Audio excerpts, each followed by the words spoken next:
Black Friday, brick and mortar traffic was way down. Wow, trillion-dollar deficits are way up. It's Monday, December 2nd, 2019. I read a lot of your comments, and a majority of people said that the brick and mortar stores, the malls, the shopping centers that they had visited were down. There was a number of people who said that their retail shopping areas were up. But from what I read, a majority of people who had commented, the majority was that their areas of retail, their shopping malls, their shopping centers, the foot traffic was down. Zero Hedge. The year Black Friday died, brick and mortar traffic slides while online spending soars. Brick and mortar foot traffic was down 6.2%, way down.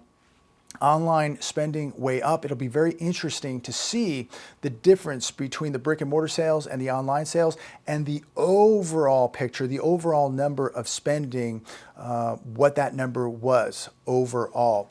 But what we do know is the retail apocalypse continues, and it seems to be getting worse. Now, what's very interesting, while the average consumer continues to spend money that they don't have, while the average consumer is continuing to get deeper into debt, this article on Zero Hedge today I found very interesting. 63% of all U.S. jobs created since 1990 have been low-wage jobs.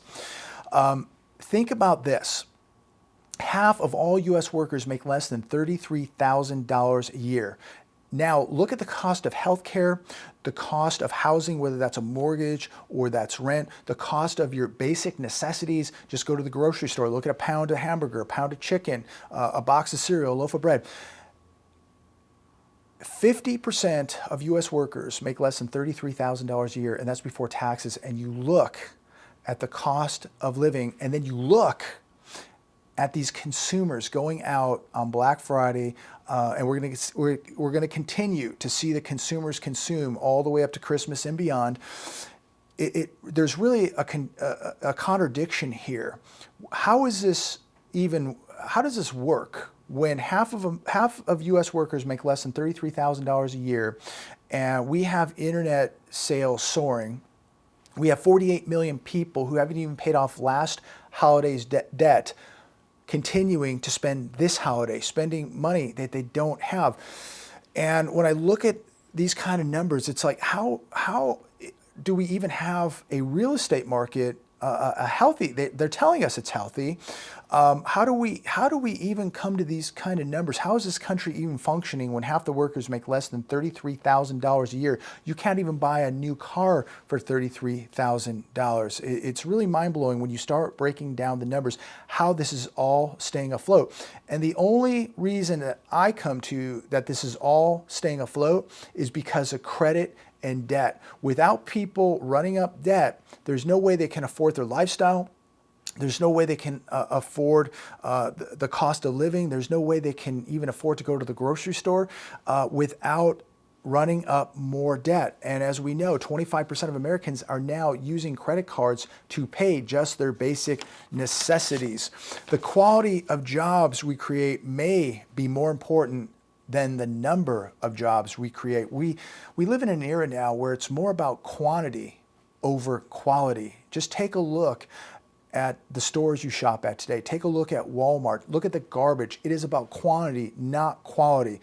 The U.S. has created a lot of jobs in recent years, but the overall quality of the jobs has degraded rapidly, just like people's standard of living. It is degrading rapidly, and they're having to go deeper into debt just to hang on to the quality of living that they have right now. Millions of people going into massive debt just to hold on to being in that middle class sector. Just to stay in middle class, people are going into massive debt just to have that standard of living.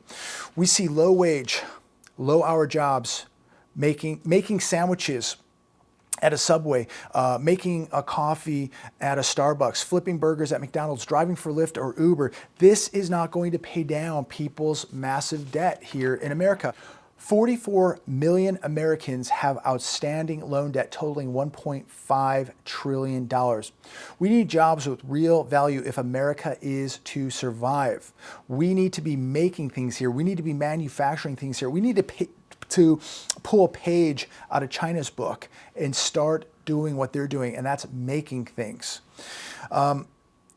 We must encourage innovation. We now encourage laziness. We encourage people basically now to stay at home and get free money. We are turning into a welfare state as a nation. This is why so many people come to America from all over the world, because it's the free money, it's the government subsidies. So many people get rewarded just to stay at home and do nothing. And America turning into a welfare state is really a large part of the demise of this country. The good paying jobs are in administrative or government jobs that add very little value to our society. And our small businesses are being strangled to death by rules, regulations, and massive taxes. People are going into debt just trying to maintain a standard of living, piling up historical mountains of debt. I'm here to tell you this is going to end very badly for America. Common sense tells you if you have more going out than coming in, you have a problem. Take a look here in America at the government and the average consumer. The federal government is spending more money than it is taking in. The average American is spending more money than they are making. This is going to end very, very badly for the US government, for America, and for a majority of Americans. I was watching a couple of the business shows this morning, and they continue to push the propaganda that the U.S. consumer is strong, the U.S. consumer is healthy, the U.S. economy is healthy, it's vibrant, holiday sales are wonderful, the forward guidance is positive for Christmas sales, and you know they just continue to brainwash the masses that everything is okay. Use that credit card. You need to get out and spend. It's your fiduciary duty to help the economy by going into debt. But they didn't talk about this. Trillion-dollar deficits as far as the eye can see, and hardly a voice of caution to be heard. That was on the Hill this morning. No one knows what the tipping point is or what it looks like, and most don't want to know. Look, the average consumer, as long as they can borrow money, the party goes on. They don't want their bubble to be popped. They don't want to hear about anything negative. They don't want to hear about reality. They would rather not think about it and hope that it just goes away, because they don't want their little bubble, they don't want their life to change. As long as they have 10, 12, 15 credit cards and they're paying the bare minimum every month, life goes on, they're living. And I'm here to tell you, that bubble is going to be popped, and people are going to have a wake up like they've never had before. CNBC, a key manufacturing index, shows the U.S. remains in contraction territory. Yet people are outspending, markets are at near highs, and the propaganda in the media continues. The ISM Manufacturing Index registered 48.1 in November, down from 48.3 in October, and below market expectations of 49.4. You know, these are more indicators, more canaries in the coal mine that people want to ignore. Look, God gave you 2 eyes and 2 ears. You better be using them. Anything below 50 represents contraction in a survey that gauges the activities of goods producers. Particular weakening came in on inventories and new orders, while employment showed reduced expectations. And when we start seeing these employment numbers starting to tick up, when unemployment starts ticking up instead of down, and they're doing everything they can to manipulate these numbers, but when they lose control of these numbers, and remember, these are low-paying, low-wage jobs, most of these jobs have no benefits, but when those jobs start going away and they can no longer hide the reality of what's happening in the employment sector, we're going to see big problems here. There are so many problems coming to America. I mean, we have unexploded bombs sitting everywhere, and something is going to light the fuse on one of these, and we're going to see massive bombs going off. Zero hedge today. Stocks tumble after Ross says Trump will hike tariffs if no China deal. This is interesting. Commerce Secretary Wilbur Ross told Fox Business News the president will increase tariffs on China if Washington and Beijing cannot reach a trade deal by December 15th. That is the deadline. A day ago, China made it clear it would only agree to a phase one deal if the U.S. agreed to roll back all the present tariffs right now. We cannot do that. There is no going back. In fact, this president must raise tariffs on China on December 15th. He must not take his foot off the head of China right now. We are in a trade war, no doubt. If we do not stand up to China, the number one enemy of America is no doubt China, period. China no longer needs U.S. parts in its phones. This is on Zero Hedge today. Do your homework, do your due diligence. Here's the real phase one deal. This is my opinion. The real phase one deal is that China is planning to phase America out of everything, period. Hedge fund icon Ray Dalio, he said this: "We will kill each other if our broken economic system is not fixed." He's really been making some real powerful statements lately, and I'm gonna go through this article, paraphrase a little bit for you. Today, the number of companies producing earnings. This is Ray Dalio. He says this. Today, the number of companies producing earnings is the lowest since the dot-com bubble because companies can sell dreams rather than earnings. That's thanks to the $15 trillion slushing around the financial system that has been injected by central banks. Think about that. Everything's propped up. It's all an illusion. And sooner or later, reality is coming to town. And when it does, people's lives are going to be turned upside down. He has three things of concern here. The wealth gap. He has a big concern with this wealth gap that is historical. Absence of effective monetary policy. He says also emerging world power, China, which is challenging existing world power, America. So these are three of Ray Dalio's biggest concerns, and they are huge concerns. We are in the late stages of our reserve currency system, he says. We are going to have much bigger deficits. Again, just think about what he's saying. This is the 25th richest man in America. It's another reason why you should be buying hard assets like gold and silver, putting cash away and preparing for this. Things are going to get much worse here in America before they get better. The bigger problem is unfunded liabilities, Ray Dalio says. Those are pension liabilities and debt liabilities. You know, I know people, my good friend Aaron out in Texas, he believes his pension is not going to exist. So he is stockpiling large amounts of metal to hedge against the chance that his pension is not going to be there, you know, down the road.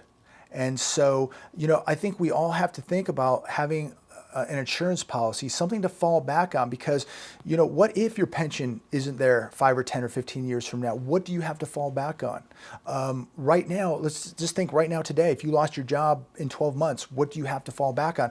What if you lost your job today? Do you have something to fall back on? Do you have cash? Do you have hard assets? Do you have your debt under control? Just think, the average person lost their job today and they're sitting on $12,000 of credit card bills. They've got rent due. They've got a car payment. How are these people going to survive? This is why it's imperative that we get our debts down to zero if possible, and if we can't, that we at least have them very manageable, that we have, you know, an insurance policy or an emergency fund put away in case we lost a job. Do we have 3 or 6 months of money put away that we can float our bills, that we can make our rent payment, that we can make our mortgage payment, that we can make our car payment? If our husband or wife lost a job, do we have enough money put away in reserve in that emergency fund so that gives us time, you know, to find another job? Most people have zero. Most people are negative. They lost a job today. The bills are coming in, they're piling up, and they're gonna get buried. So do yourself a favor, get your debt manageable, and make sure you're putting cash away, that you have that emergency fund, and that you're putting hard assets away, because the hard assets are really going to be your lifeline in the future. He says we're in a trade war, a geopolitical war, and a technology war. The U.S. is not in a great place to carry on this fight. The situation will get worse when the cycle turns, the economic cycle turns, and we are plunged into a punishing economic downturn. We have a lot of IOUs, just like the average American, that are either going to be funded by tax increases or spending cuts. You know, just like when we look at the city of Chicago going broke, not being able to pay their pensions, not even able, you know, the state of Illinois can't even pay their lottery winners. So what do? They raise property taxes, they raise sales taxes, they raise your taxes, they go after the citizen, they go after the guy that has a job, anybody that has a drop of blood, they're going after. If we don't find a way to fix the system and fix wealth inequality, bad things are going to happen in America. And they're already starting to happen. So I'm going to leave it right there. I thought that Ray Dalio made some very, very good points there. He seems very concerned about the future of America. He's also somewhat of a historian. He's looking at past events, and he's seeing those events happening right now here in America. They're transpiring here in America. Wealth inequality, opportunity inequality, economic downturn. And when you mix all that together and a trade war with China, you're going to have big trouble. And big trouble is now knocking at the door of America. Make sure you are preparing the best that you can. Have an incredible week. God bless every one of you. God bless this great country. Make sure that you're praying for America, and make sure that you're doing everything you can to be prepared for when that day of correction, that economic downturn hits America. You're prepared. God bless.